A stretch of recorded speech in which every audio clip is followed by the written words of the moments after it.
வன்முறை காடாக மாறிக்கொண்டிருக்கிறது. தமிழகம் வன்முறை காடாக மாறிக்கொண்டிருக்கிறது. சிறார்கள் 4 சின்ன பசங்க சேர்ந்து வெட்டுறான். 20 இடத்துல வெட்டுறான் அவன.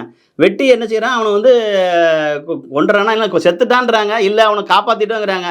அது உண்மை நிலையே தெரியல. ஒரிசாக்கு அனுப்பிட்டாங்கன்றாங்க.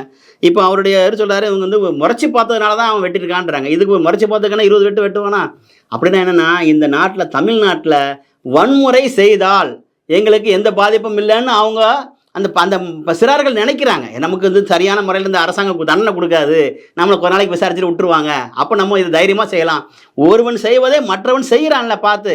அப்போ நீங்கள் சரியான முறையில் என்ன செய்யலை, இந்த நாட்டை நீங்கள் சரியான முறையில் வழி நடத்திருந்தீங்கன்னா ஒரு குற்றவாளி இன்னொரு குற்றவாளி அதை பார்த்தா செய்ய மாட்டான். ஐயோ நம்ம இதை செஞ்சோன்னா நமக்கு கடுமையான தண்டனை வரும், இந்த அரசாங்கம் நம்ம இரும்புக்காரங்க கொண்டு அடக்கும் அப்படின்னு நினைப்போம். ஆனால் இப்போ இருக்கிற அந்த குற்றவாளிகள், இந்த கஞ்சா பழக்கம் உள்ளவங்களாம் என்ன செய்ய நினைக்கிறாங்கன்னா, அந்த இரும்பு கடத்தை இவர் என்ன செஞ்ச எடைக்கு போட்டு பேரச்சம்பளம் வாங்கி தின்ட்டாரு, நமக்கு கவலையே இல்லை, நம்ம என்ன செஞ்சுட்டே போகலாம், வன்முறை செஞ்சுட்டு போகலான்றார்.